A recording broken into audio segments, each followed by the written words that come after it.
All right, everyone, welcome back. After dinner, I hope your dinner break was enjoyable. I'm going to move into the last two sections for the seminar this evening, and if time permits, we'll do a question and answer session afterward. I'll try to move through these rather swiftly.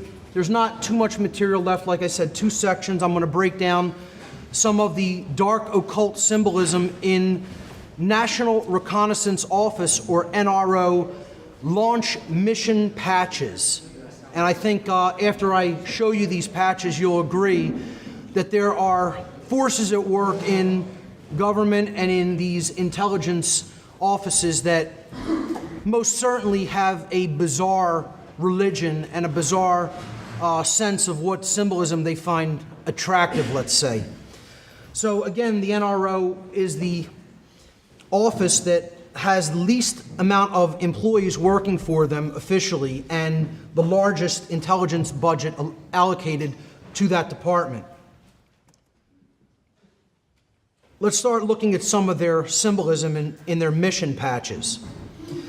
So this is one of their patches that essentially contains, of course, the all-seeing eye. Now, what you're going to see here also is constant images of these symbols floating above or over the earth. And you'll see stars as well. Now, this these four stars, people have suggested the four, and you'll see a 6-star configuration as well with 5 and 1. Some people have suggested that this represents different areas from which these satellites were worked on and maybe launched.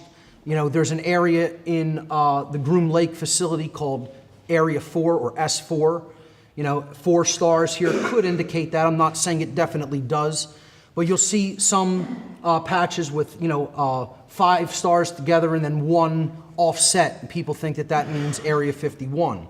But this patch, which is their fleet operation patch, that's what FLT Ops stands for. The Latin insignia underneath it, nos no una, nos abeo una, means we float together or we swim together. But, in this connotation, it means, we swim together in the sky or in space, okay? And we depart together. So nos no una means we float or swim together in Latin. And then nos abeo una means we depart together, meaning we arrive together as a flotilla and we leave or depart together as a flotilla. Now, my take on this is, how many people have seen these so-called UFO fleets? We don't know what these things are. If you've ever seen the videos, they certainly float together, and when they leave together. I'm not saying that's definitely what this is a reference to, but it kind of does make you think what kind of very exotic, if not otherworldly technologies these people are working on and are putting in our skies. This is one of the most blatantly dark occult and satanic patches I've ever seen from the symbolism and Latin insignia that is on it. Again, you see the 4 stars. You'll see that over and over again, more likely than not representing S4. If I had to take a best guesstimate, I would say that's what those 4 stars represent, although I could be incorrect about that. Now, you see the all-seeing eye and the pyramid, okay? And then the NRO patch designation, the mission designation. Now, we saw what the all-seeing eye represented. It represents God, divinity, okay? The light of the Creator. And, of course, the pyramid, the stone representing the block to that light. Now, what makes this satanic is the fact that the rocket carrying the payload or the mission satellite is getting ready to fly over the top of the all-seeing eye in its trajectory. Now, that in and of itself would not be so sinister, but what makes it sinister is the Latin term supra summus. I know that's a little bit difficult to see on this screen. Hopefully people can see that. It's S-U-P-R-A S-U-M-M-U-S, supra summus. In Latin, that means, get ready for this, higher than the Most High. Okay? Higher than the Most High. In other words, we're higher than God. Because we're putting these satellites in such a high orbit, it sees everything that's going on the earth. We look at ourselves as the all-seeing eye. We're higher than God. Now, to me, they can't get any more blasphemous or blatant than that. But, you'll see how far they go.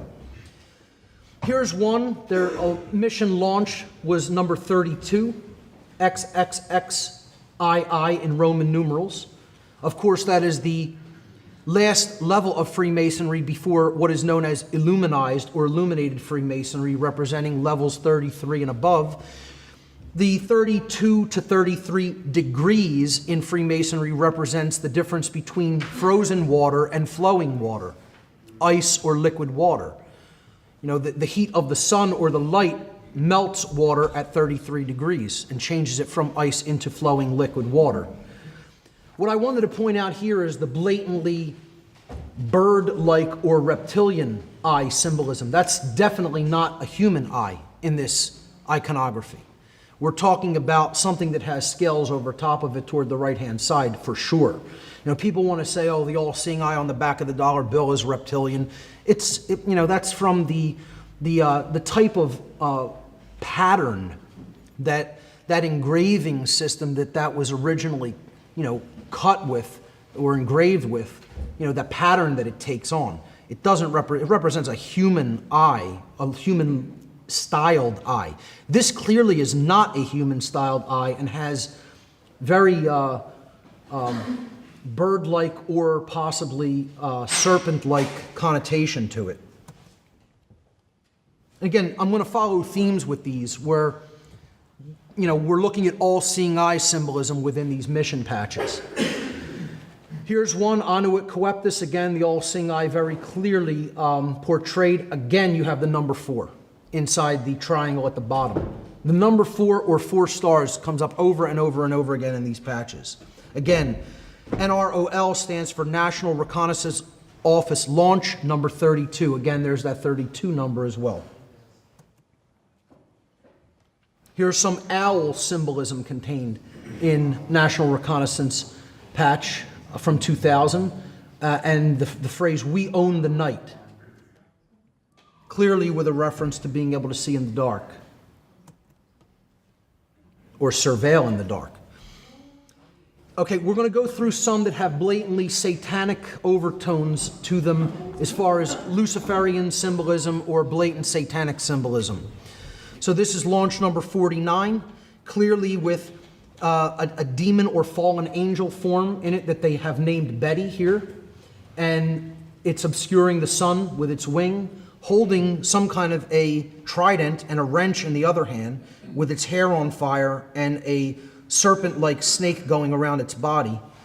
Then you see the earth partly occulted by shadow, and underneath it says, Primoris gravis ex occasus, which means in Latin, first and important from the fall, is the best that I can translate that.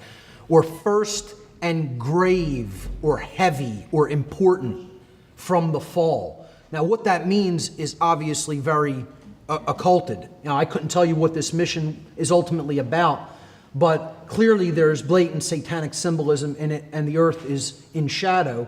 And occasus could also mean sunset. So you see the sun being obscured. If you look at that as, if you turn that and look at it as hills and the sun going behind it, it could be construed as a sunset.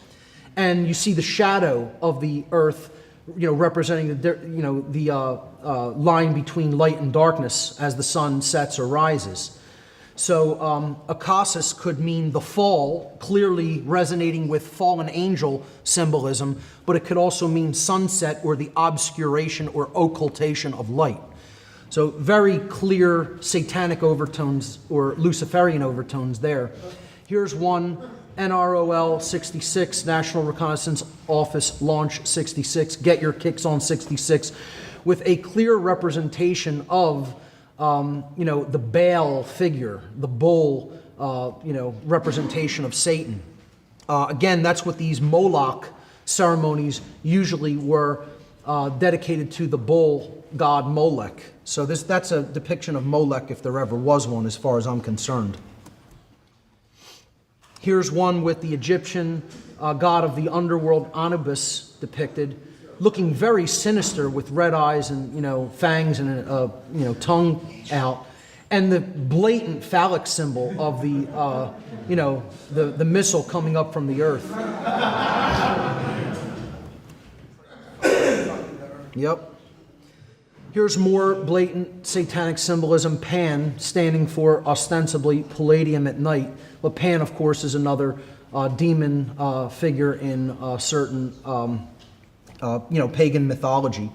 So here's another one representing the phoenix, and it says, and flames. Clearly, satanic or diabolical overtones there. The phrase "melior diabolus quem scies" means better the devil you know.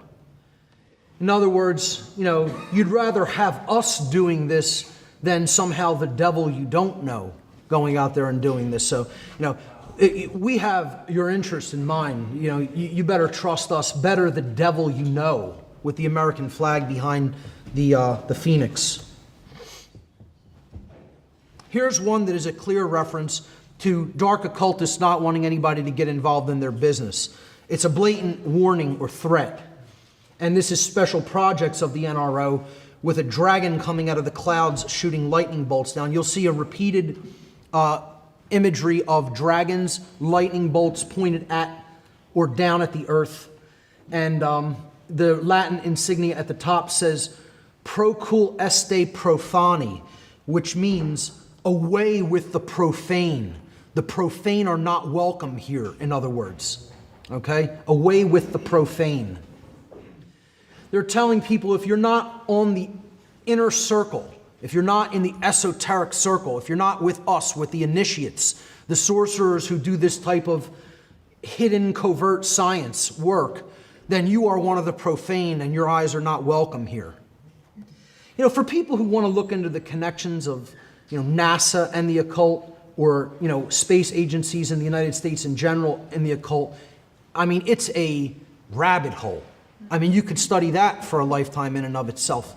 How many, dark magicians were involved in different space agencies. And they're clearly telling you who they are and telling you you're not welcome.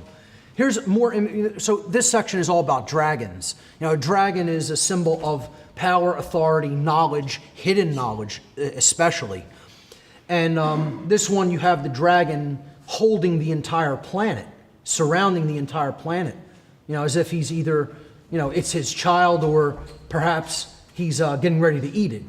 But it says, "Omnis vestri substructio est servus ad nobis." And this is a very broken Latin phrase. It's not really structured properly in Latin deliberately. I'll tell you what it means in a moment, but I just want to point out there's that 5 and 1 star configuration that I talked about that some people have suggested represents Area 51 or 51. Again, May Day is a big occult satanic holiday known as Walpurgisnacht. All right, Walpurgisnacht or Beltane. It means bell's wheel, the beginning of the, or the midpoint of the spring season, I should say, where sacrifice in the form of blood sacrifice was traditionally offered toward the sun and the earth in order to ensure bountiful spring growth, so there would be a bountiful harvest in the reaping season. So, "Omnis vestri substructio est servus ad nobis" means all your base are belong to us. Now, for people who may know what that means, there's a reason it's in that very improper grammar. It's a reference to a big internet meme that was going around in the early 2000s, I believe, where some video game manufacturer from Japan had put out this video game with all kinds of grammatical errors in English, where they didn't even, check the grammar, and they put out, this game that had laughably bad English in it. And one of the phrases that the mission commander, the evil mission commander, says to the good guys is, all your base are belong to us. Meaning, we're going to take all your bases now, but they didn't get the translation right in the game, in the video game. So they were kind of playing on this theme, saying all your base are belong to us, because clearly what this probably is a reconnaissance mission to send satellites up to penetrate into underground bunkers or underground bases. And they're basically saying you have nowhere to hide. Here's another dragon holding the earth. This is a repeated theme throughout. He's got a diamond in his tail. And of course, he's an American dragon. He has the American flag as his wings, This is a wonderful American symbolism, don't you think? I mean, that's American through and through there. Here's more snakes curled around the earth. Serpent symbolism. Again, you see this repeated theme of 4 stars and then 1. Here's, 4 stars over here and then 2. Not quite sure what the stars really represent there, but clearly you have more reptilian symbolism surrounding the earth. The Latin phrase numquam ante numquam iterum means never before and never again. And again, I can't tell you what that means. It's obviously inside knowledge regarding whatever this particular mission or launch was about. The Information Assurance Office works closely with the NRO. They call themselves the defenders of the domain. This concept of knighthood, as if it's something that was so valiant, when really what the knights were the protectors of the king's land, basically reinforcing feudalism. And what they're doing is they're showing you we're constructing the world grid, where there's total surveillance all the time. And that's the earth in a cage. I mean, the symbol right there is the earth inside of a cage. And these people think they're somehow creating or defending freedom, Oh, they're defenders of the domain of slavery, all right. They're defenders of the domain of feudalism, for sure. Here's some blatant alien symbolism, and I would say demonic symbolism. I've broken down in my occult mockery presentation how the Air Force logo is actually a demon's face. I mean, if you look at it, the eyes, you have the brows, the horns going up, the nose coming down, and then the mouth looking very sinister. I could see it very clearly. I don't know how people who revere the symbol cannot see that that's a demon's face. And if I had to make a best guesstimate, that's the demon known as Chort. In every depiction I've ever seen of Chort portrayed, that's his face. I could be wrong about that, but it certainly looks like it to me. Then you have the typical alien gray with the huge almond-shaped black eyes, no nose, no mouth to speak of, and large head. The typical alien gray. The phrase underneath says, Oderant dum metuant, which means, let them hate as long as they fear. I mean, is that like something, that depicts American values? Now, I believe that is a phrase first uttered by the Roman Emperor Caligula, if I'm not mistaken. So that's a statement by Caligula. Oderant dum metuant meant, let them hate as long as they fear. They can hate me as long as they fear me. It's like saying, we're in control. We know we're in control. And you can hate it all you want as long as you're afraid. It's blatant posturing. It's up in your face as far as I'm concerned. And what is the reference? What is the direct connection to these alien grays? Is what I want to know. I mean, why is this on a United States mission patch? A gray alien face. People don't think there's anything weird to that. They're just playing games. They're just having some fun and putting some stuff that they don't really believe in on their patches. That's all. Yeah. Here's another alien gray eating a B-2 bomber. And I say eating because I know what the phrase means underneath. This is a classified flight test number 509. I do not know what those trident symbols are in the background. And it has something that looks like a male symbol on the B-2 bomber there, but it doesn't have the arrow. It's not a feminine symbol. It's like an O with a little, kind of protrusion coming out of it. But the alien seems to be devouring this B-2 bomber, and gustos similis pullus means tastes like chicken. So I guess that's a reference to the aliens' taste of the B-2 bomber. I mean, they get weirder and weirder, folks, you know? I mean, it's perfectly normal, well psychologically adjusted people working in this office, clearly, with pure American values. This is the most recent one. Launch 39 happened, or it might not be the most recent, but it's a very recent one. This went off in 2013. An octopus, basically devouring the earth with its tentacles all over the earth. And it says, nothing is beyond our reach. I don't know how much more blatant you want to get. I mean, you know, they're telling you, this is Cthulhu-like in its scope, you know, the macrobes, you know, of Lovecraftian visage here, you know, just holding the earth in its grip. You know, I don't personally think anybody who sees this as super sinister is making any kind of a big deal about it. I think it speaks for itself. I mean, if you can't see that there's sinister overtones to that, you know, big, huge, Cthulhu-like demon octopus entity devouring the earth, you know? And that's what they are. I mean, they're really telling you what they're doing, as far as I'm concerned. Here's more alien or demonic or shadow people symbolism with this chevron shape that keeps appearing over and over again. 23D, space operations, semper vigilans, which means always watching or always watchful.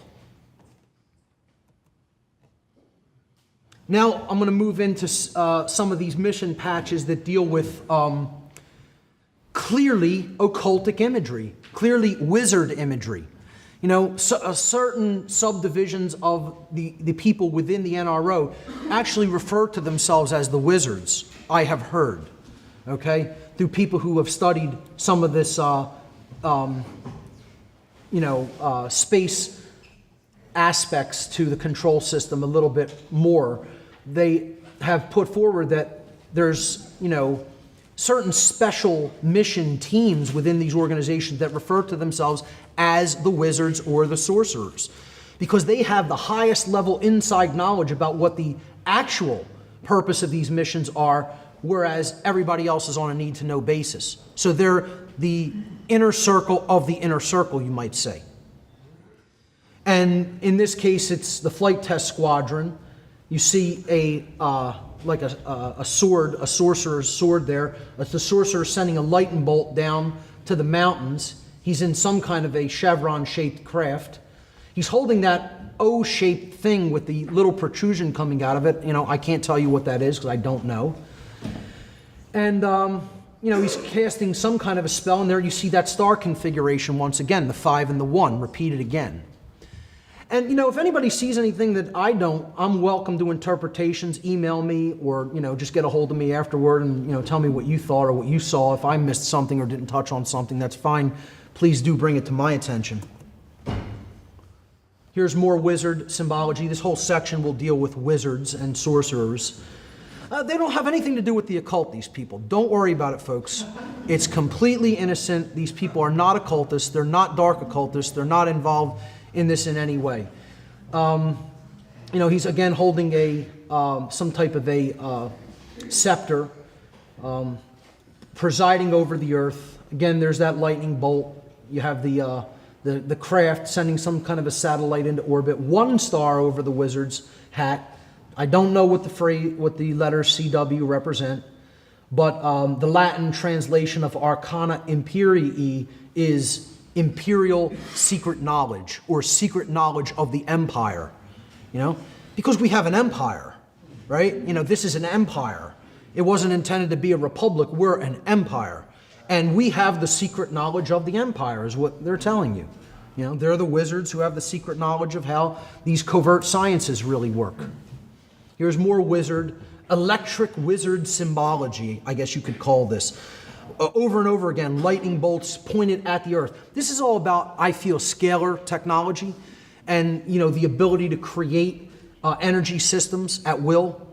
It's a perverted application of some of Tesla's patents and technologies and higher level sciences that he was working on to bring forward for the betterment of humanity. And then these dark, sick, psychopathic sorcerers took all that and employed it for destructive purposes and control purposes, as they always do. That's all they can do, is take somebody else's work and pervert it. So here's one other one. The same motif once again, clearly depicted, the scepter shooting the lightning bolt down at the earth with the orb in his other hand. Here's more blatantly dark wizard iconography here. I'm not sure what they're getting at, what that object going into that ball is. It could be wormhole symbolism for all I know. Your guess is probably as good as mine. Yeah, they're assessing the future all right. They're assessing the future for total takeover and slavery. And then they get, purely dark, don't ask because it's none of your effing business. But, maybe this had something to do with the moon. We have the crescent moon on there and then the question mark. They're not even going to give you any hints or symbolism. And, then it gets even worse than that because then there's just the blank one, that says, Si ego certiorem faciam mihi tu delendus eris. I guess my Latin pronunciation is not too shabby. It might not be perfect, but that means if I made you aware, you would have to be destroyed by me, or I would have to kill you. So if I told you about what this is about, I would have to kill you. That's what that loosely translates to. And there's nothing in the middle of the patch. I hear they're available for kids' birthdays. Yeah. A great group of guys you'd probably want to hang out with. They're clearly very mentally balanced.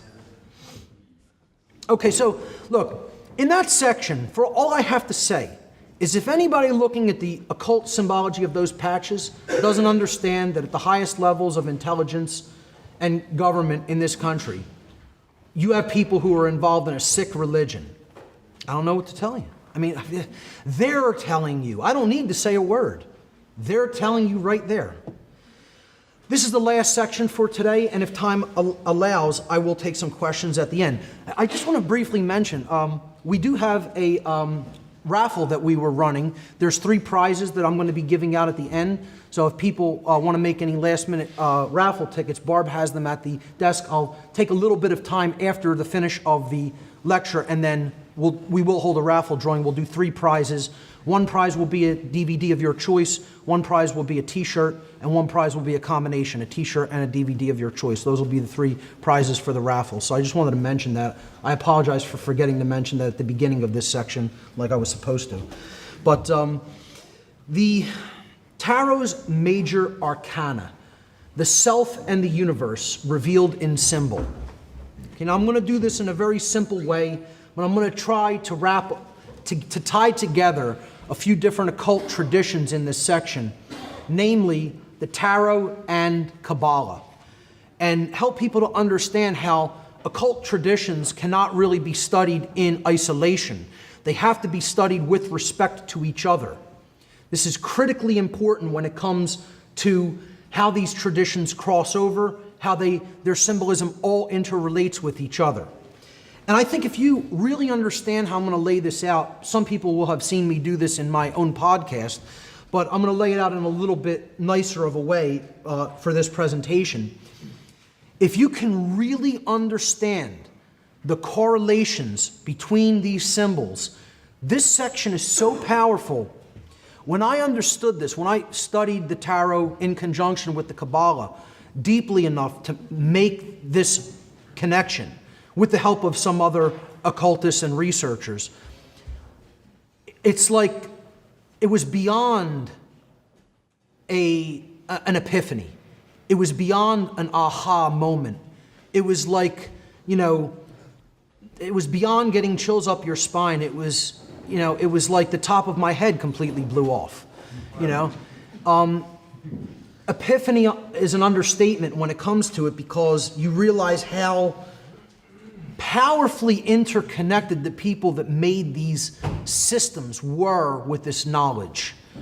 These these symbolic systems that are intended to teach wordlessly through symbol and allegory. The people who came up with them were beyond brilliant. And hopefully I can get people to see that, and it will spark some of your own personal study on your own in these traditions. So we broke down in a rudimentary way, we broke down the Kabbalistic tree of life earlier. Remember, it represents different aspects of the human consciousness. And the whole goal of the Kabbalah was to teach a moral lesson. It was to teach how we could bring ourselves into harmony with the higher consciousness and in harmony with natural law. And in order to do that, we have to develop the desire to get out of the base consciousness, Malkuth as it is known, kingdom, okay? And we have to first develop that desire, which comes up from the sacrum chakra, that sexual union energy of, the desire to better oneself and transform oneself, and then develop the willpower to care enough to transform ourselves, help the process of transformation in others, acquire the understanding of natural law principles, and then put those to work in our life through our actions. When we do that, that's when we are truly communing with divine consciousness, or with unity consciousness, the top level of the tree of life, Keter.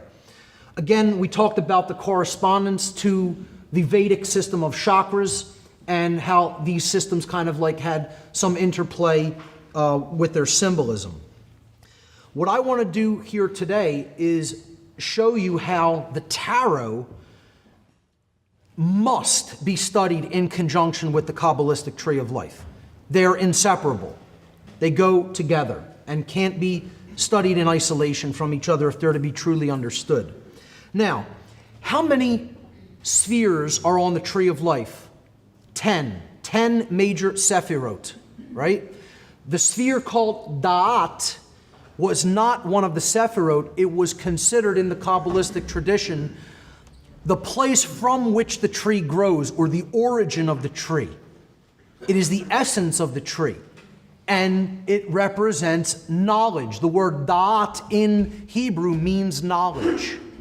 So, if we look at that as the essence of one of the trees in Kabbalah, we have really two trees of life. There's a macrocosmic tree and a microcosmic tree.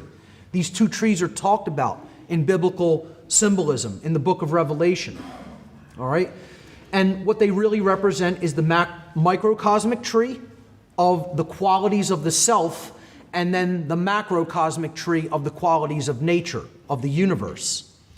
So what I did right here is I took the first 11 cards of the major arcana, and I dealt them in a very specific progression onto the Kabbalistic tree of life.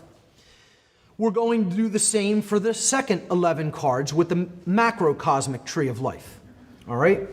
So, 22 cards in the major arcana. 1111.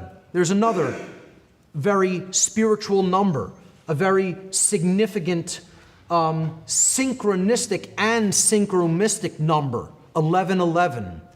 Okay, how many people, just off the cuff, on a whim here, how many people have personal experience or personal synchronicity with the number 1111 by a show of hands? Okay, that's maybe a third of the room. 1111 is known as the light worker's call. What it means is, if you're seeing this over and over and over again, let me tell you something. When I was starting to wake up, I saw 1111 so much. It was like so haunting that I was tired of seeing it. It was so bizarre. At some point, it was just like, oh yeah, again, really? Non-stop. What I feel it means is that if you're receiving that, it means you're at a level of development already that you need to go forward, and you need to communicate the information that you already know. You're one of the people who, I don't even want to use the word chosen or selected. That's not the right word. You have an aptitude for the gift of teaching in some form or fashion. And therefore, this repeating number is getting in your head and it's getting in your face and it's saying, start to do the work. At least that's what it was for me. That was my experience with the number. And there's a general consensus, in the analysis of this meme going around, an analysis of this experience, if you will, of 1111. The reason I'm bringing it up is because 1111 is symbolically encoded in this breakdown that I'm putting forward. We're using 11 cards, the first half of the major arcana in the microcosmic tree, and then the second 11 cards in the macrocosmic tree. Now, how I have dealt them is simply in that order that we talked about of the spheres, the Sephirot's numbered system. At the top where you have Malkuth, that's 1. Then you move to the right side, that's 2. Then to the left side, that's 3. Then you move down a notch, that's 4. And then to the other side, that's 5. Then to the center, Tiferet, the green card there, that's 6. Then down to the yellow level on the right, that's 7. The yellow level on the left, that's 8. The middle orange card there, represented by the Hermit, that's 9. And then finally 10 at the Wheel of Fortune. Okay? So that's that, remember that Kabbalistic lightning bolt, the thunderstruck tree. All right, that pattern of 1 through 10 going like this. All right, now in the dot position, I have put the card, the Fool. The Fool is in the dot position. What is the first body of knowledge in the occult? It's the knowledge of self. It's the knowledge of the human psyche and how it operates. That's the dot position, the knowledge of self. This is the self card. It's properly understood. It's not the Fool card, it's the soul card. Okay, that's an actual phonetic and written English letter variant, how it became the Fool. If you even look into the history of this card, it was not originally the Fool card, it was originally the soul card. And then through phonetic variants and, mistransliterations, it became over time the Fool, and that got ran with that in the imagery. The being going off into the land of incarnation without much knowledge and, without a whole lot of baggage to back him up, taking a leap of faith coming into this world, trying to make any change happen here. That's certainly a fool's errand, isn't it? But, not to be dissuaded from that work, this is also a leap of faith and an act of will, that he's going to go into that realm and survive it and create a change. Because it's not just him being in a naive state, it's him also being in a trusting state with the light at his back. The light has his back, the sun. It's the sun card. The 0 card, it's the no thing. It's the pure essence of spirit or the spark of the divine. Amazing symbolism just contained in that one card. I could give a whole lecture just on that one card. But we're putting him in the dot position because this tree is about the knowledge of self as the microcosmic layer of knowledge in the occult. Okay? So then we're going to look at all 10 of the cards, but backwards from 10 to 1. This is the Fool's journey. The Fool's journey from darkness and ignorance at the bottom of the tree in Malkuth, in worldly, earthbound identification, all the way up to the position of self-mastery as the magician or the magi at the crown level of Keter on the tree of life. So here we go with the journey of the soul, the journey of the self, the Fool's journey. And there I'm showing where the Fool is at the dot position. All right, now we're going to start at Malkuth. Let's go down to Malkuth, the bottom of the tree of life, at the Wheel of Fortune, card number 10. The Wheel of Fortune represents pure earth identification. It represents not really having knowledge. That's why you're on the wheel. It's the wheel of karma. When we are in ignorance, we are subject. We're not in a state of self-mastery. We are subjects. We are ruled by the forces. We are ruled by the base instincts, the base passions. Okay, so This staying at this level of earthly identification and base identification and base instinctual feeding will keep us on the wheel of karma. We're not going to grow and learn and progress. What gets us out of this earthbound identification is desire. And I don't mean just desire to want things in an egoic way. I'm talking about the desire for more, the desire for betterment within the self, okay? The desire for self-knowledge, the desire to know oneself, and then to know also about the realm in which we operate, the natural world and its laws. So, when we make that decision to develop that desire for truth, for light, for knowledge, that's where the hermit comes in. The hermit card represents the desire for knowledge. See, he's not in a state of knowledge. He's not the purified being in the white robe. He has gray robes on. He's humbled. He knows that he doesn't know. He knows how much he still has to learn. And he's lighting the lamp to go off in search of knowledge and understanding and wisdom. That, again, has been the color I've used to direct this whole presentation for today, because this is supposed to be about whetting someone's appetite to help to spark within the individual the desire for greater knowledge, the desire for more knowledge about the occult and what it really contains and how it can really help to transform oneself.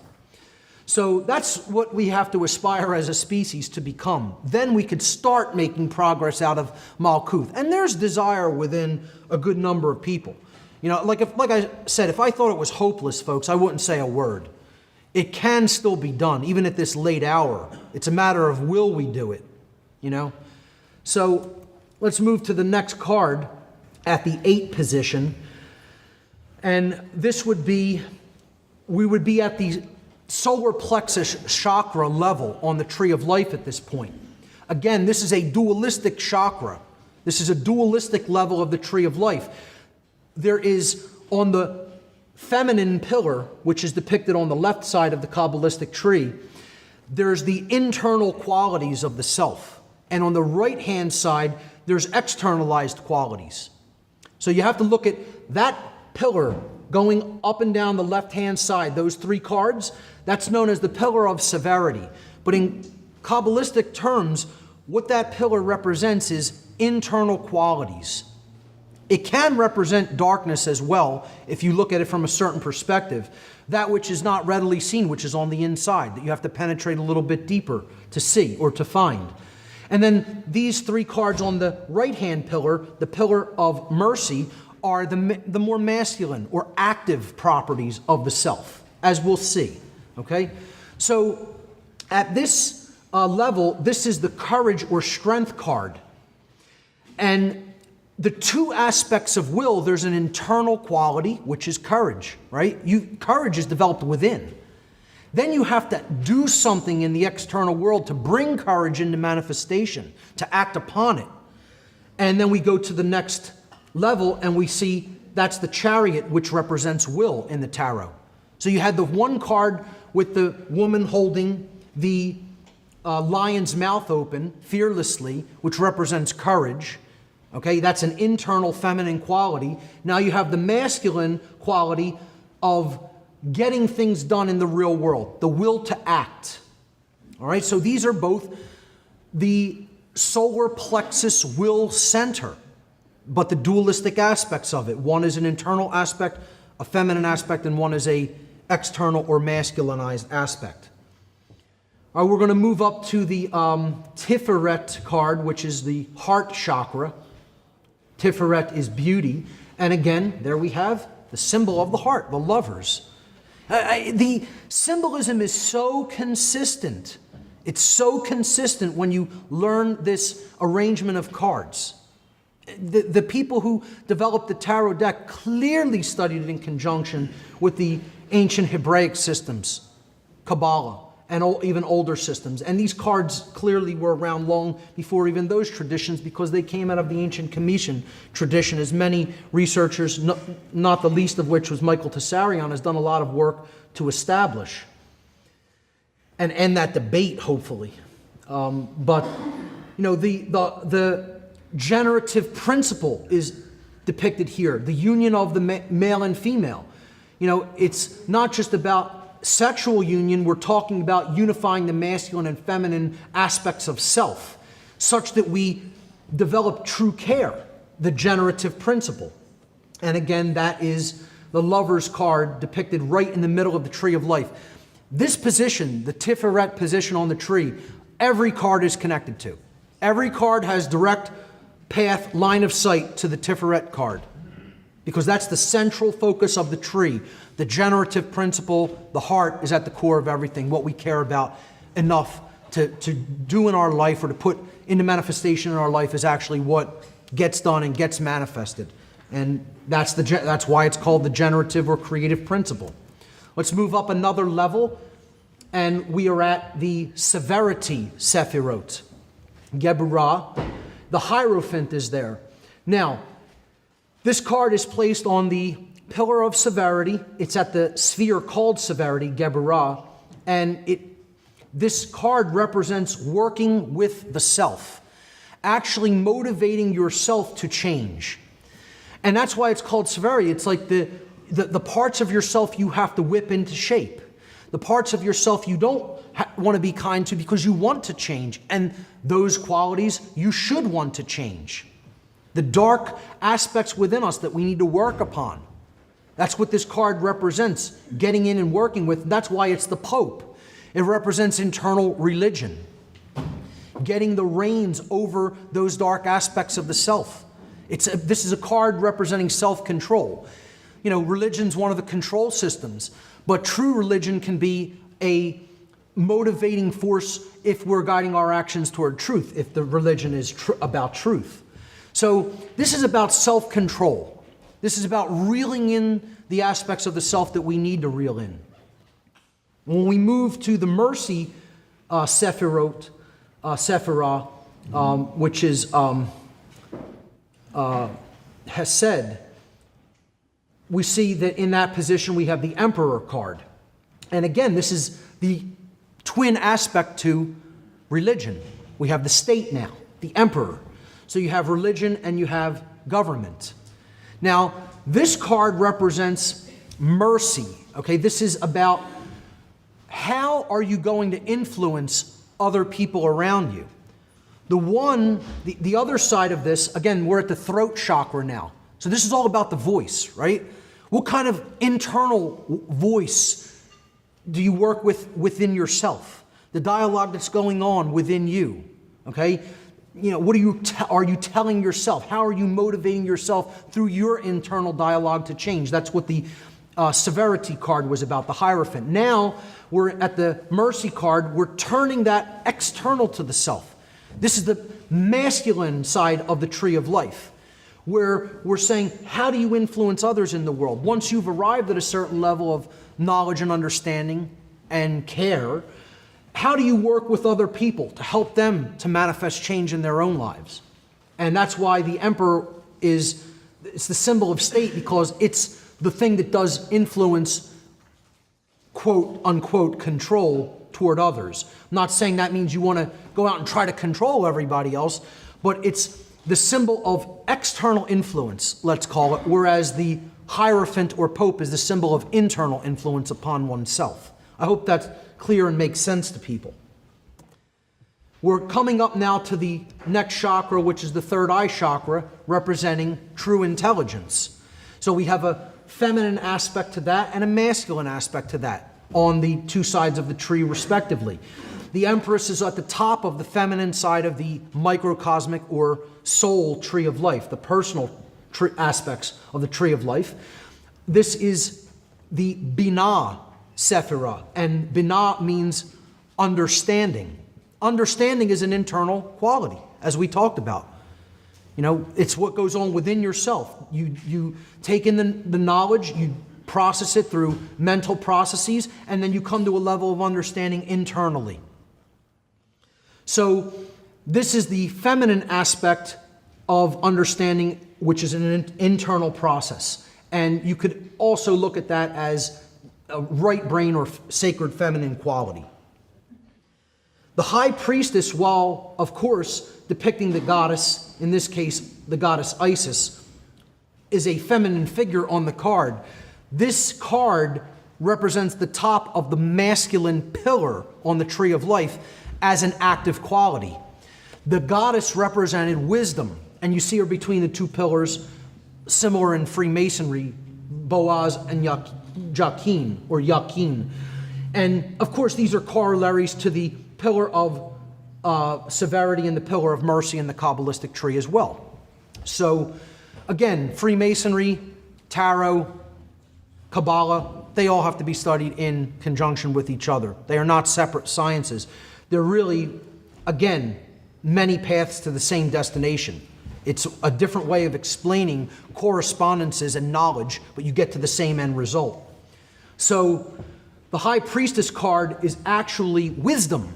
This card represents wisdom. Now, wisdom is not an internal quality. Wisdom, as we talked about, is what we do with what we know. It's an active process. It's taking action based upon what you have come to understand. And again, you had to get there, folks. The lightning bolt goes, if we look at this blue level, okay, the lightning bolt goes diagonally up, left to right, past self-knowledge. See, that's knowledge in the middle, the white card, the Fool card, as the Da'at card. So you have knowledge, then at the top rung, you have understanding and wisdom. What are the trivium processes? Knowledge, understanding, and wisdom. Da'at, Binah, Hokmah. Knowledge, understanding, and wisdom are actually the top triangle of the tree of life before you get to the crown, which is self-mastery, which is sovereignty under the Creator, true self-government. Okay?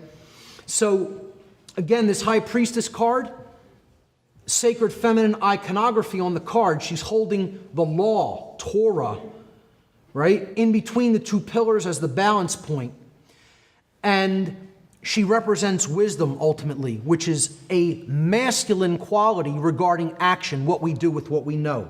And when we put the knowledge that we have taken into ourselves and come to understand into practice, that's when we are putting wisdom into our lives and into the world.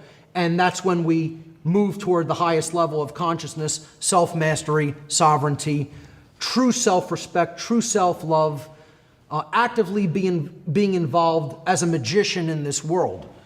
The magician is the one who stands between the realms, who stands between the worlds. You know, again, he has his head in the cosmos, but his feet on the ground. He is an anchoring point. He is a bridge. He's bridging the light of the Creator down to the world, which is why he has the scepter of power connected to the higher realm, but he's pointing at the earth. And he's mastered all the forces of nature. The wand, the sword, the cup, and the pentacles, earth, air, water, and fire, the four elements again. Okay, so this card represents self-mastery from total ignorance and base identification at Malkuth, coming up through all those other characteristics of the self on the personal journey on the microcosmic tree to the highest level, to Keter, or the crown chakra, which represents total self-mastery. The allegory is perfect. By show of hands, how many people, besides in my podcast series, have seen this arrangement of cards in tarot? By a show of hands. One person. Anybody else? Two. Two people. Okay? At three. Okay, three people in the room. To me, this shows, and not in any way trying to make this any kind of a harsh statement, but it shows people don't have in-depth knowledge of how these systems interrelate with each other and how they fit together. And I'm sure people who are completely unfamiliar with the occult and completely unfamiliar with my work have really never heard of any part of this or ever even seen any interpretations of these cards. Again, I'm not telling you these are the only interpretations that can be given, but look at how well the symbolism relates with the concepts of the tree of life and the spheres upon it. All right, it's a perfect allegory as far as I'm concerned. And very, very, very few people study the tarot in this way. They don't combine it with the Kabbalistic tradition, and they don't see the powerful transformative aspects that symbolism can play practically in your life if you really deeply, richly understand the symbolism. So I just hope that this kind of conveys this in a way that's readily understood. I hope it did anyway. I'm going to move to the macrocosmic tree of life, and we're going to see how that arrangement of the second 11 cards of the major arcana of the tarot tell us all about the forces at work in nature. And it'll also tell us about the two ways that a civilization can go. All right, so let's look at that. So here I've built the macrocosmic tree of life from the second 11 cards of the major arcana of the tarot deck. So I'm starting with card number 11, which is the Justice card, which is the most important card in the entire tarot deck as far as I'm concerned. Card number 11. We'll get to why that is. And then I'm moving with the lightning bolt pattern throughout the tree all the way down to card number 20. So really all we've done here is, we're adding 10. We started at 1 before and went to 10. Now every card there is the next, 10 numbers up. So 11, 12, 13, 14, 15, 16, 17, 18, 19, and 20. Card number 21, the last card of the tarot, because it starts at 0 and it goes through card number 21. It's not 1 through 22. It's 0 through 21. 21 is a very sacred number. It represents the tripling of 7. That is the number that represents man coming into union with the divine, coming into God-like consciousness, not being God, but coming into a level of consciousness that embodies the divine and embodies, the epitome of spiritual essence or spiritual nature while still being in flesh, while still being incarnate in the physical realm. So in the dot position, again, because the second realm of knowledge in the occult is what? The realm of the macrocosmic laws, the laws that govern the universe, both in the seen realm, meaning the physical laws, the physical sciences, and in the unseen realm, meaning the spiritual laws, or in other words, natural law. So in the dot position, we have now the world, or in some decks, the universe. Okay, so we had the soul card in the dot position on the microcosmic tree, and now we have the universe or the world in the dot position, the position of knowledge in the macrocosmic tree. Perfectly consistent. All right, so I hope people are understanding here. I'm not looking for relationships or, trying to bridge anything. It's so consistent when you lay it out this way, it's readily seeable. This is not something I'm stretching for, is what I'm trying to get at here. It should be readily be able to be seen by anybody who can make these simple correspondences. So, we have the forces of nature, the lion, the man, the bull, and the eagle. The 4 cardinal points of the zodiac, the 4 cardinal directions. You have the gospel writers, they were depicted as the forces of nature, earth, air, water, and fire, etc. You can go on and on with what those represent. Again, you have that symbol of purity and innocence in the middle of the image holding the 2 scepters, very similar to how we started in a state of ignorance and moved up to a state of self-knowledge. But there was this purity and innocence card in the middle in the dot position, represented by the Fool card in the microcosmic tree. And there's the position of the world card on the macrocosmic tree. Again, that is not at one of the Sephirot positions, but it is at the dot or knowledge position. So let's start the journey of the understanding of the forces at nature, the forces at work in nature. So in the Malkut position of kingdom, the lowest level, base identified consciousness, you have the card called Judgment, represented by the angel of revelation blowing the trumpet, a call to awakening. This is a clarion call to awaken. We are being called up out of our slumber. We are being called up out of earthly, base identification and ego identification to a higher level of understanding. Some people will answer that call. Some will not. Some will be resurrected. Some will stay dead. Okay, so if they do indeed resurrect through desire for light, desire for knowledge, desire for truth, then they will come out of those tombs. If not, they will stay in the realm of judgment, which is Malkuth. Just like you could be the hermit and come out of that realm represented by the Wheel of Fortune, seeming chance fate, the checkered life of man, the floor of the house in Freemasonry. You know, you can come up in the microcosmic tree to the hermit through desire, through personal desire for knowledge, or you can stay in Malkuth, which represented, you know, the Wheel of Fortune. Well, this is the same thing on a macrocosmic scale. The universe, the will of creation, is calling all species up to a higher level of evolutionary progression out of that base realm. And we can respond to that call or not. Those who are gifted with the capacity for holistic intelligence have the ability to choose whether they will come out of that ego-identified state or not. That's free will.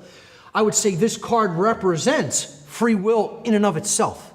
I would say this is the free will card of the tarot deck because it's giving us a choice whether we will receive truth or not. See, this is a card about reception. Again, the theme here is reception. The theme of the day is reception.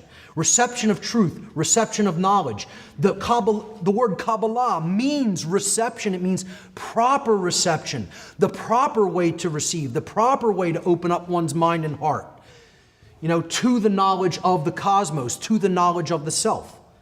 A beautiful tradition when properly understood and used properly.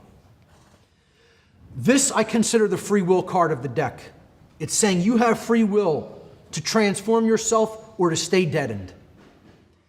And if we move forward, I would say going up to the next level, again, one of the most important cards in the deck, and again, the orange card, another theme throughout the day here, this orange color, representing desire, representing choice. This is a card that I feel represents choice.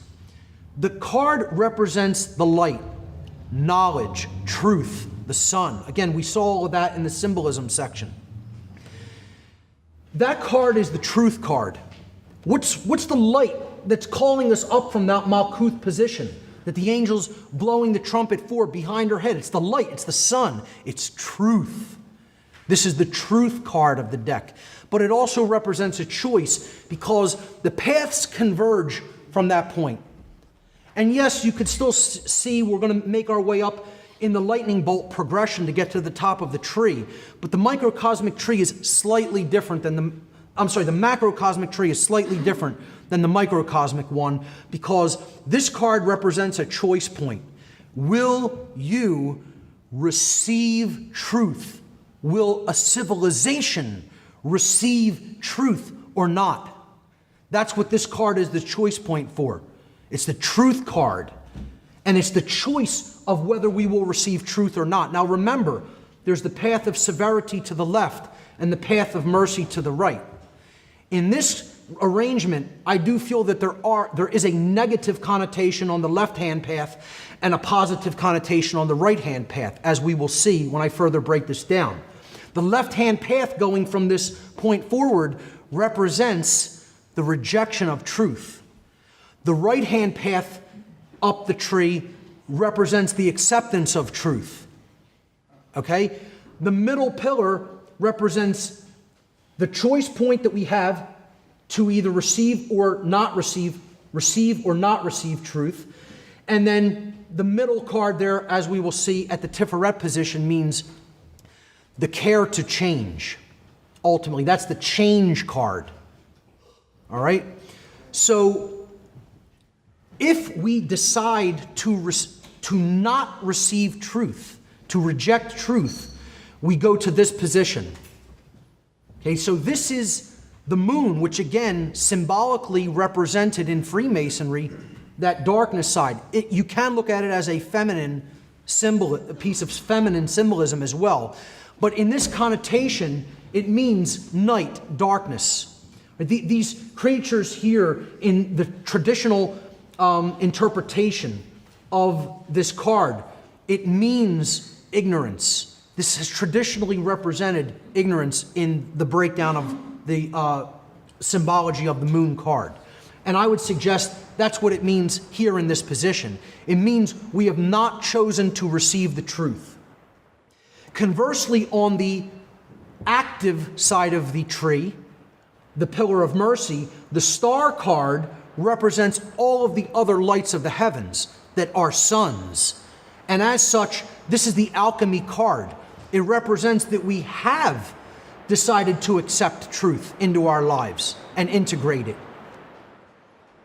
When we move up to the next layer, we're at the heart chakra now. And again, look, folks, that yellow level represents will. Okay, we're making a decision in will, in our guts, whether to accept truth or not. So that ignorance card is a willful position. It's taking a willful position. When people reject truth, that's a willful act. And when people accept truth, that's a willful act. So that totally correlates to the solar plexus chakra, the will center.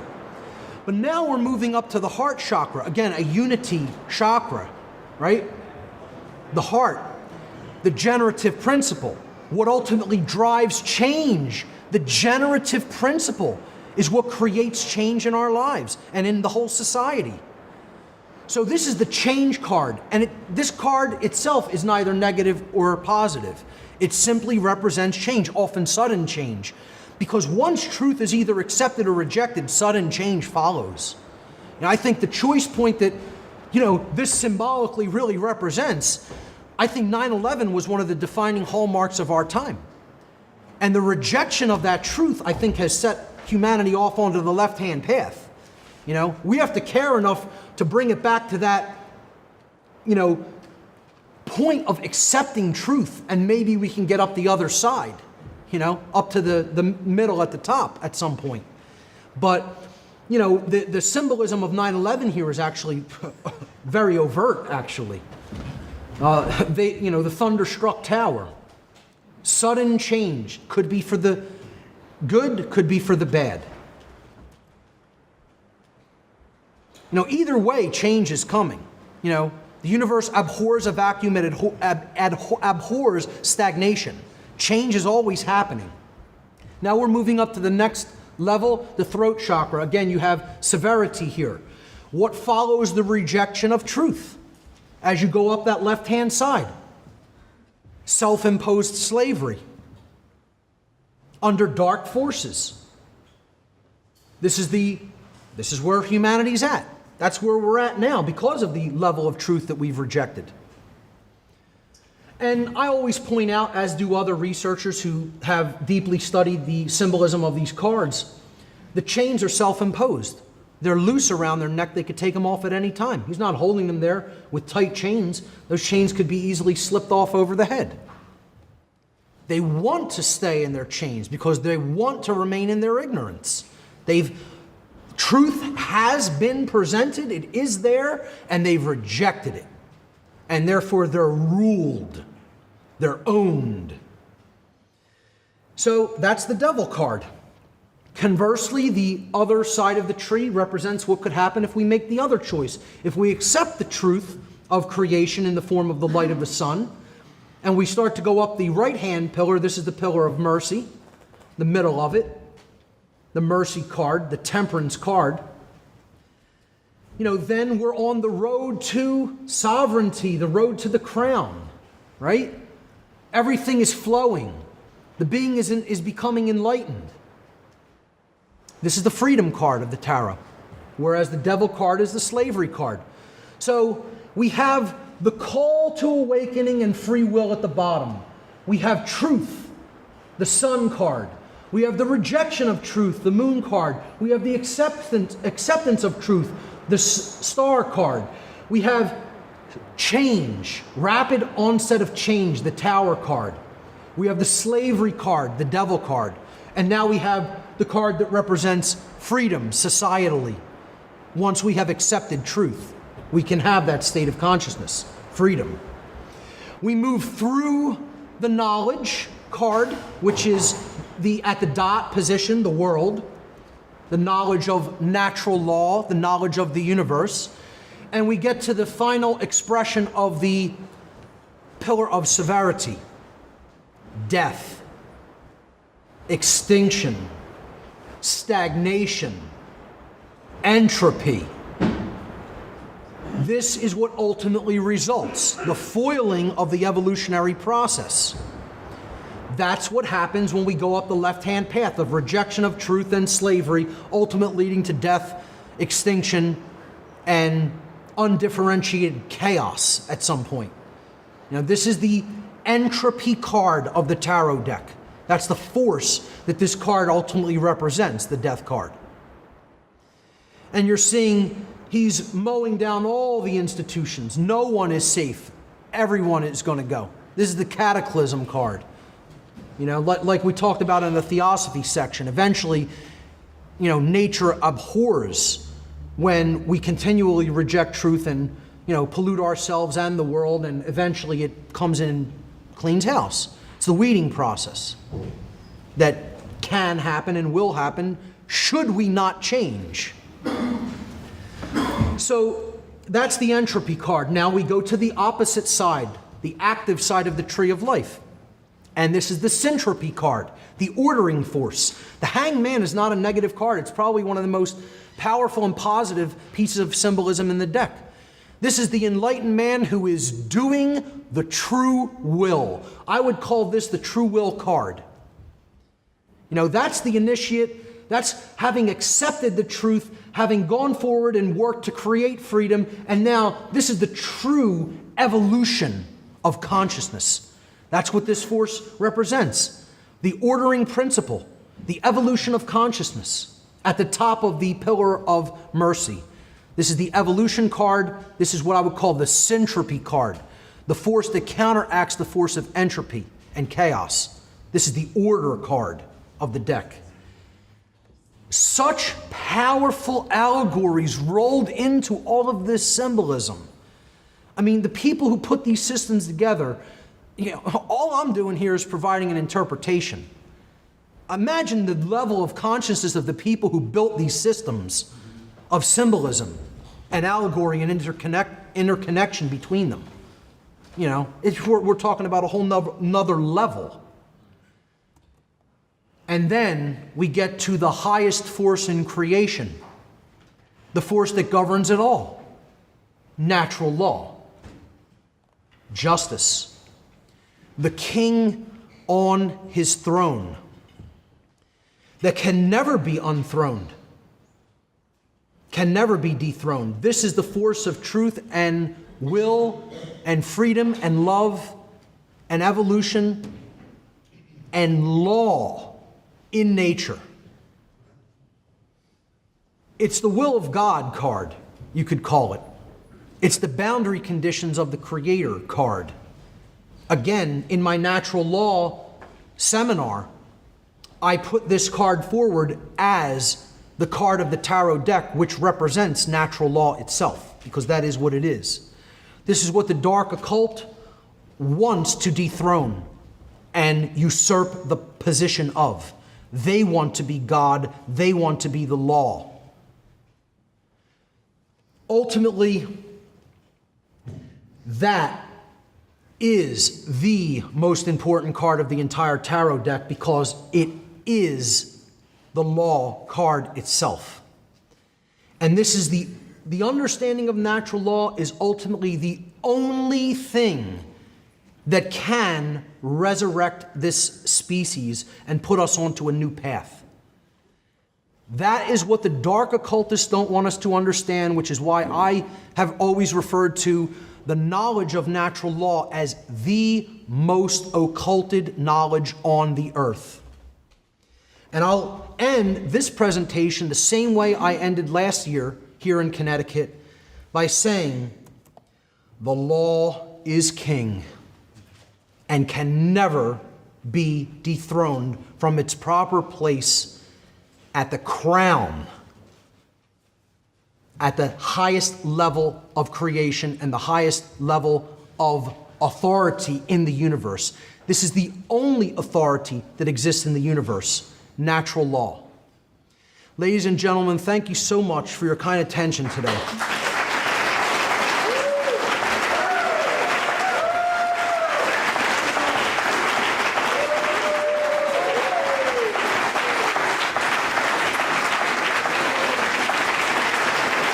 Thank you. Thank you.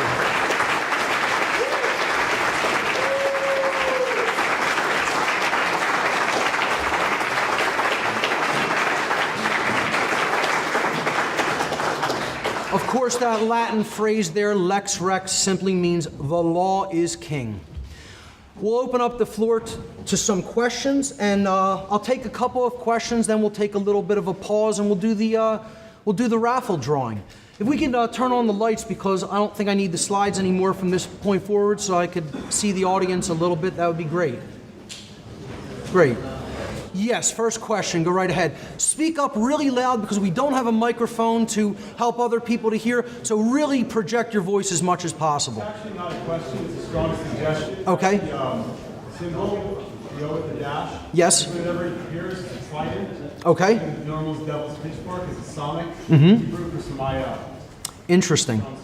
Yeah, yeah. That could also look, it also looks somewhat similar to the Greek S character as well. Yeah, the sigma. Yes. Can you comment on the Thoth deck by Aleister Crowley? Oh, it's a great deck. It can be used in the same way that you talked about. Sure. This, Yes, it can. even though he switched some of the cards. He switched two of the cards. This is called the 8-11 reversal in the tarot. For people who have studied it, a lot of people don't really understand it or know about it. I tried to figure out what it was about. Until I understood this arrangement of cards, I didn't grasp why Crowley did that. He was basically putting courage as the highest force that the universe rewards in nature. I don't look at that as an acceptable reversal personally, which is why, while I like the symbolism of the Thoth deck and some of the other Golden Dawn decks, I do not agree with the reversal of taking the Justice card, which represents natural law, down from the 11 position at the top of the macrocosmic tree of life. That's a reversal that takes natural law down from its position of authority at the top of the universal tree, which shouldn't be done.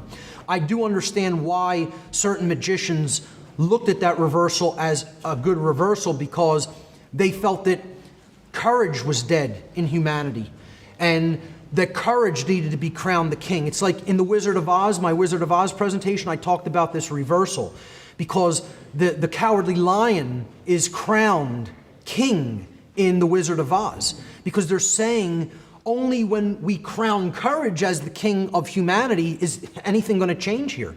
It's the only thing that could really get us into alignment with natural law. Courage. Courage is one of the big factors that you can't create in anybody else. It's an internal quality that can only be created by the self. So that's why they did that reversal. I like the kind of idea behind also putting the courage card in the high position, because it's this idea that nature will come to our aid if we are bold and courageous. I love that idea personally. I talk about it all the time. But I still don't agree with the reversal of those cards. I do understand why they did it, but I personally would never make that reversal, because you can't move that card from its position. What does he call the courage card? You're saying he put the courage card. 8 and 11. Card 8 and 11 are reversed. So this is card 8. Justice is card 8 in the Thoth deck, and courage is card 11 in the Thoth deck, because he's trying to put courage on this tree. It doesn't belong on that tree. It belongs on the will position. I believe it is I thought it was Aeon that he puts on. Hode, the Hode position on the microcosmic tree. He has moved it to position 11, which is Keter on the macrocosmic tree. It's like I said, it's a reversal that I understand, but I do not agree with. Yes. Hey, Mark, thanks for everything you do. Thank you. And this was great. I've listened to all your work as much as I have gotten up to on the podcast anyways, like 162 is where I'm at right now. Cool. which is hard to get through the cosmic abandonment stuff, you know, that really is helping me a lot. Right. And I appreciate it. Cool. But those episodes are really hard for me to like power through like I did the first 160. Right. You know? I'm going to provide some background material and go through some ancient writings that alluded to this stuff in future presentations. Yeah, well, like on the macrocosm, yeah, that's like blowing my mind. But then the microcosm, taking it Oh yeah, myself is yeah, what I'm talking about. yeah. What's That's going why I on started here on the earth as a result? Yeah, yeah. I mean, myself is what I'm talking Sure, sure. But anyway, so I have a couple things. Mm-hmm. Anyway, so throughout the time of listening to your podcast, I've always wondered what you mean by the Creator, Mm-hmm. and I want you to get kind of in depth with that on what you mean by that. Yeah, I don't look at it as a personal force. I look at it as an underlying intelligence in nature that is the life essence that underlies everything and gives motion to everything. Nature. I mean, that's how I always think of it. Is like nature is like The all. that's how I always. Yeah, talk it's about an acceptable way. I look at it as law, quite honestly. And not to say I don't think it has any aspect of care to it. I'm not saying that, but it's something that is just a unifying force, you know, within everything. That's it. That's what I look at it as. I don't look at it as a man, a being, a woman. It's a force of intelligence that drives everything forward. It wants evolutionary development. It wants growth for itself. The all. You know, that's what we're all part of. Why does Right. it want to do that? There's nothing else. Why does it want to drive forward? Know the self. Know the self. Itself? That's it. Okay, so next, Everything comes down to those two words. You know, that was the mysteries. Know the self and you know the universe. That's what the universe is trying to do. this is all about just That's it. sharpening the consciousness. It's all about understanding, gaining through experience, having an experience in a differentiated state. Wouldn't you say that the tumultuousness or the chaos right now is actually a tool to be used to grow consciousness faster? I would not, because I would say it's not necessary to get to that level of chaos. Those lessons can be learned without going through those extremes of suffering. It's like what we're doing is we're punishing ourselves when we have so much potential we don't need to do it because we're a self-loathing species and we're stuck in this rut of believing that we don't have the worthiness to transform this condition. And it's unnecessary. It's like, I like the phrase, I like this spiritual teaching, evil is only necessary until we recognize that evil isn't necessary. Right. That's it. Yes. I had one more thing. Sure. Come back Cool. later. I was reading some books by Paul Foster Case and trying to go. Sure. He has some great stuff on the Rosicrucian tradition as well, Case. And, they said, you know, I've read that you won't truly understand the Kabbalah unless, or the Tree of Life, for instance, unless you understand Hebrew and all the letters and what they mean. It would help. I mean, you know, you could get into the study of the language and what the Sephirot, you know, have traditionally been used to represent, and you can gain a good understanding of it from that. Do I think it's absolutely necessary? It's like, you know, this is a system of correspondences. That's what has to be really understand the most when it comes to any occult symbolic system. Somebody else's interpretations of the spheres on the tree might be slightly different than mine, and that doesn't mean that they would be wrong, or that I would be wrong because they disagreed with some of my interpretations. You know, it's a way of interrelating information and corresponding ideas. And, you know, if we look at those spheres, how I laid them out today in conjunction with these cards, I think you could see the clear overlap and the clear correspondence. Yeah, you related to the Vedic, right? It kind of Sure, clicks that too. a lot Yep. easier than Right. going through. So would I say it's absolutely necessary? I wouldn't make that statement, but I would say it wouldn't hurt. And, you know, to study, you know, other languages and other traditions is always a plus. So I think it would be a good complement to the study of Kabbalah, definitely. Yep. Yes. What's the significance of Latin?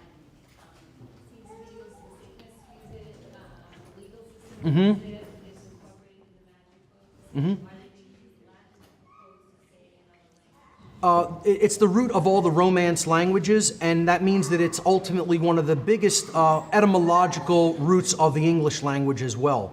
So just a lot of English words come from that, and probably one of the easiest ways or the more unified ways to say something in English but not use English, so to make it kind of esoteric to do it. Most people traditionally use Latin to do that. It's kind of just an agreed upon thing, especially in the West. So I wouldn't say there's any specific magical or mystical significance to it. I would just say, since so much of a percentage of the English language comes from Latin in its origins, that's where a lot of the people who are involved in esoterics have decided they're going to use that language to write something that they would not rather write in mundane terms. That's my interpretation of it anyway. I don't think it has any other deeper significance than that. Yes? On the macrocosmic tree of life, if that's governed by natural law, my interpretation of that would be natural cycles. So, do you think that we can avoid the catabolic cycle that's represented by death in that macrocosmic path? Yes, I do. Like I said, I wouldn't be saying anything if I didn't think it was avoidable. That doesn't mean that it will be avoided. Again, can and will are two completely, drastically different things. Can it be done? Yes. Even at the place where we're at now, it can be done. Will we choose to do that work? That's not up to me. I don't have that answer. But if I didn't think it was possible, I wouldn't be here in this room trying to say a word to anybody. I'd be at home, saying, well, it's all done. It's all over. I don't think we're at that point yet, but are we approaching it? If we're not careful, we're approaching that point. Like I said, at some point, nature says enough and no further. It only takes the kind of abuse and rejection that we're dishing at it for so long. Yes? I just had a question, it's totally off topic. It's about a symbol that you had, that we didn't go into, but it involves the swastika. And I was curious that, I know there's a movement to kind of reclaim the symbol. Mm-hmm. And I was just wondering, in your opinion, as someone we obviously hold in high regard for symbolism, what do you think of that, if that symbol should just be... I would love to see the swastika reclaimed and erase, or as much as possible, mitigate the memory that has been attributed to that symbol through the Nazis. I think we should reverse it back around to its original configuration, not in the SS, configuration, but in the, the like 2-2 configuration, the backwards configuration of it, and help people to understand that this was an ancient symbol that represented the sun, the path of the sun, that represented knowledge, enlightenment, good fortune, goodwill toward other humans, goodwill toward other beings in general.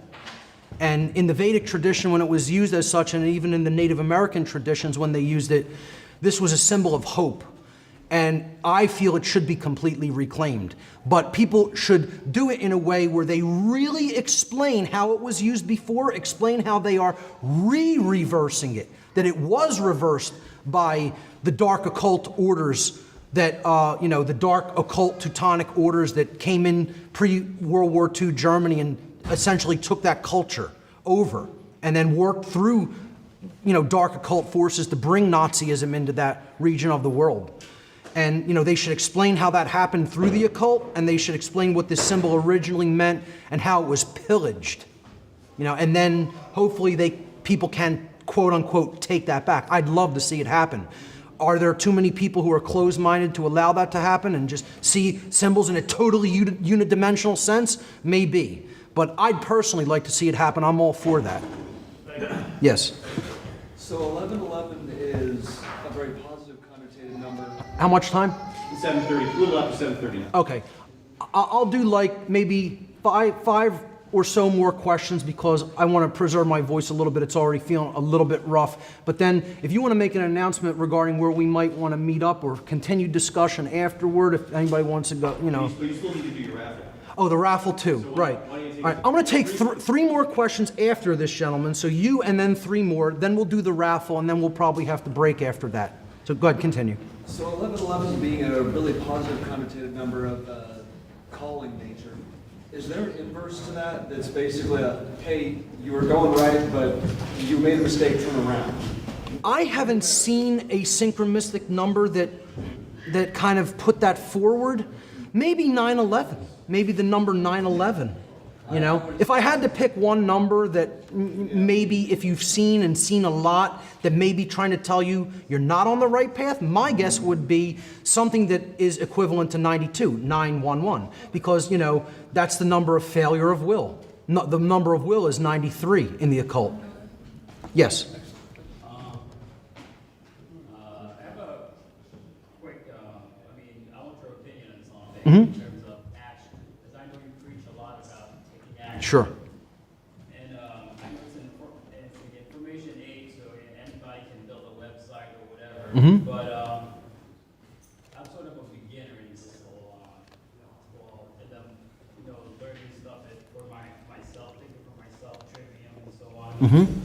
And I do feel like I want to share the knowledge that I'm gaining, but I also feel like, all right, I didn't go through my logic, grammar, and rhetoric enough for me to, really go in depth and explain it to somebody. Yep. I don't just want to go and scratch the surface. Right, right. But I know we're also running out of time. Yes. And then we have to spread the word, so. I think I really know what you mean because I went through the same process and these same feelings.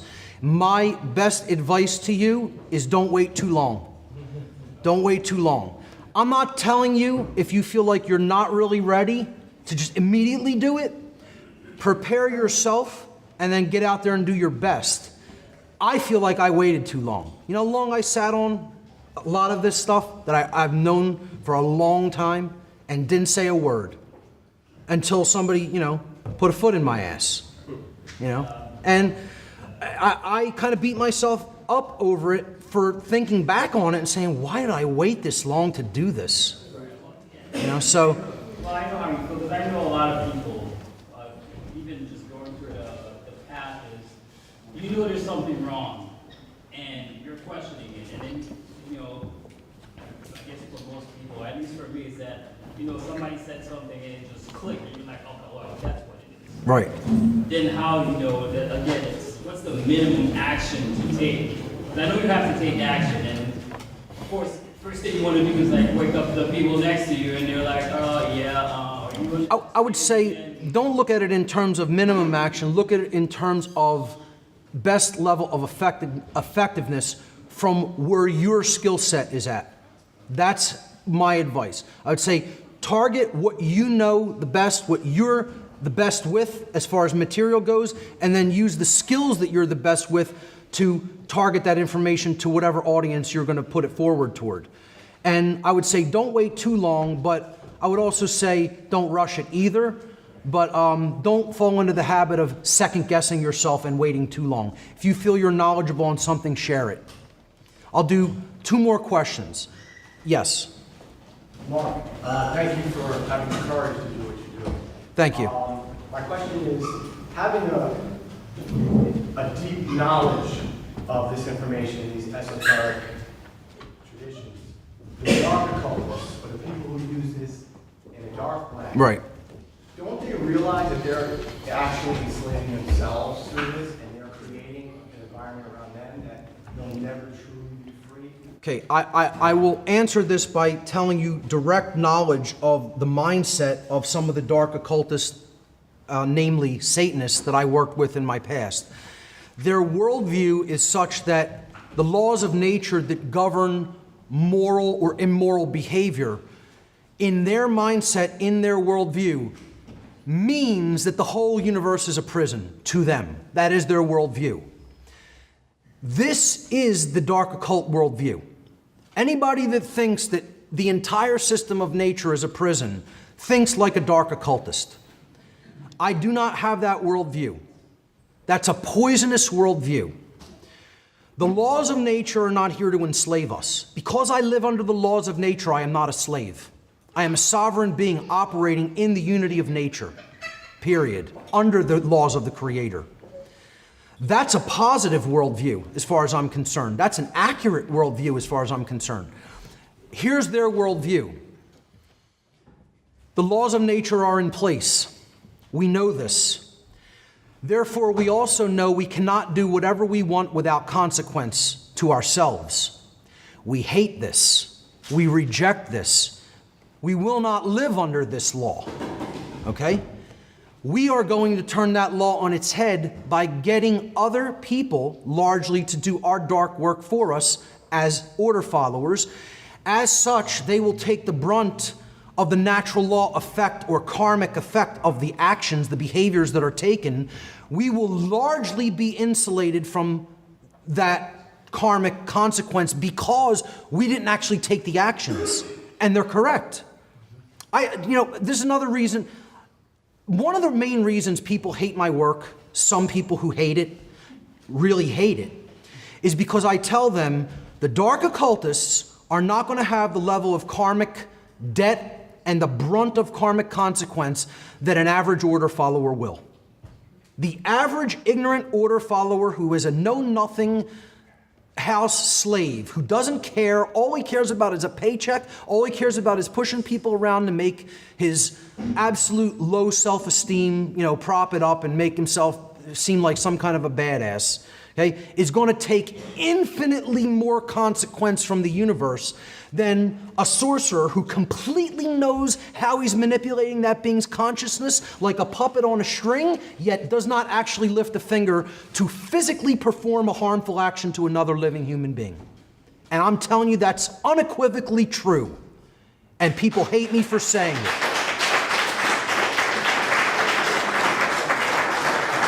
Now, the problem is most people are willing to help them get their work done in ignorance. And their worldview is very similar to their worldview.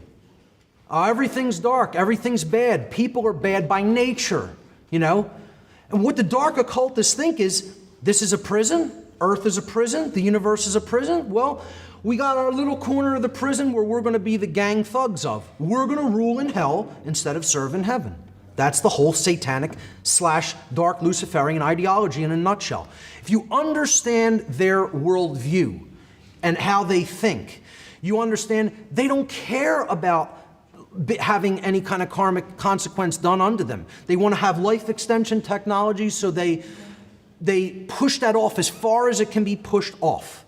And again, they're trying to to dissuade the brunt of that karmic impact by getting other people to do their work for them physically. One more question. Yes? One question for you. On the deal with taking action, one of the big things that you did for taking action is sharing a lot of knowledge. Mm-hmm. However, the opposing force in this universe actually uses physical force, physical violence to impose that That's action. right.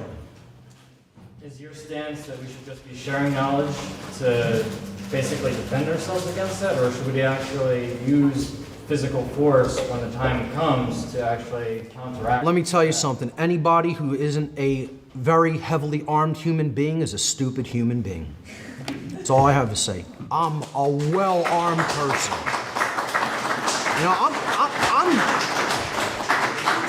I am not a pacifist by any stretch of the human imagination. I think pacifism is the most deplorable ideology on the face of the earth. What's the point of the knowledge if you don't take action, right? If you have knowledge that sovereignty is the truth of creation, that it is the truth of your being, what good is that knowledge if you're not willing to defend that sovereignty when it comes under physical violence by another person? You have the right to defend yourself with physical force, which is nonviolent. The defense through the usage of physical force is not the application of violence. Sorry, it's not the same thing. Anybody that thinks that is wrong. They are incorrect. So, I'm not telling everybody pull a trigger at the drop of a hat either. Okay? I think exercising the level of tolerance to teach this to as many people who are willing to listen is the first step. But hey, teaching wasn't going to dissuade the Nazis from doing their horrors. It wasn't going to change the minds of the secret police of the Soviet Union. Okay, that wasn't going to happen that way. At some point, I would advocate for physical pushback. Like I said, I'm not a pacifist. I think people try to portray somebody like Gandhi as being some kind of a propped up on a pedestal figure because he advocated nonviolent resistance. Gandhi didn't get it done. Jesus Christ didn't get it done. Okay, we're still in slavery, folks. It's not done yet. You know?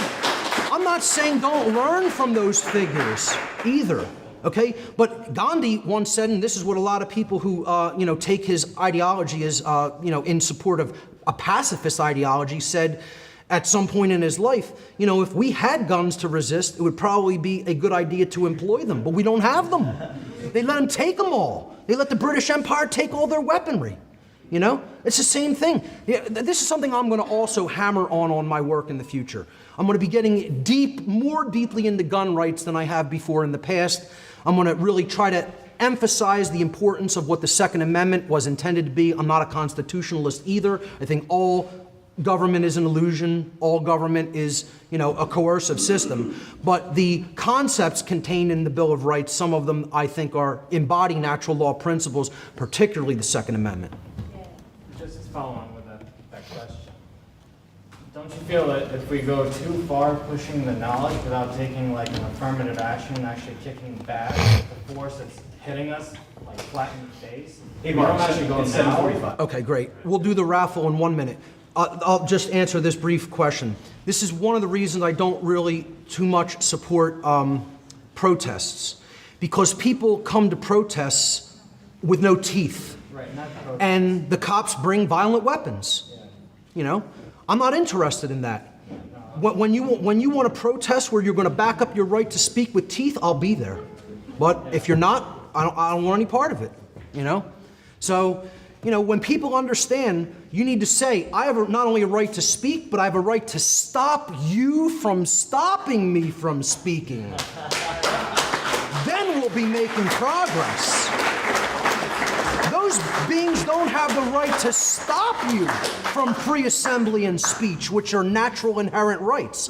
So when we want to, put a protest together with teeth, then I'll be at that. How many people in this room are willing to? Who knows? We're gonna do our raffle. So let's bring up the tickets, and I'll announce the winners. I'll pull the winners. Yeah. Let's get some swag.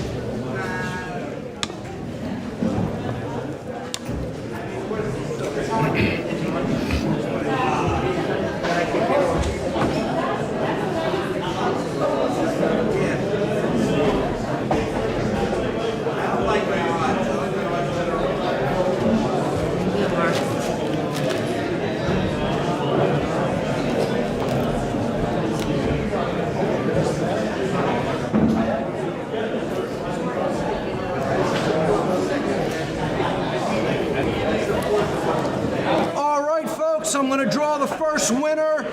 The first prize. Okay, all right, we have a couple people. Look, I'll wait 1 more minute. Anybody who wants tickets, get them now from Barb. Bring the tickets up here, throw them in the bag. I'll make the drawing. Thank you for the presentation. Oh, thank you so much. Yeah, Great I question. had to ask. Thank you very much. Put them in there. Mix them up. Here we go. The first prize is a What on Earth is Happening DVD of your choice. A Mark Passio DVD of your choice. Here we go. You pick the winner. Get in there in the middle. Not on the periphery. Okay. Here we go. First winner is number 757173. 757173.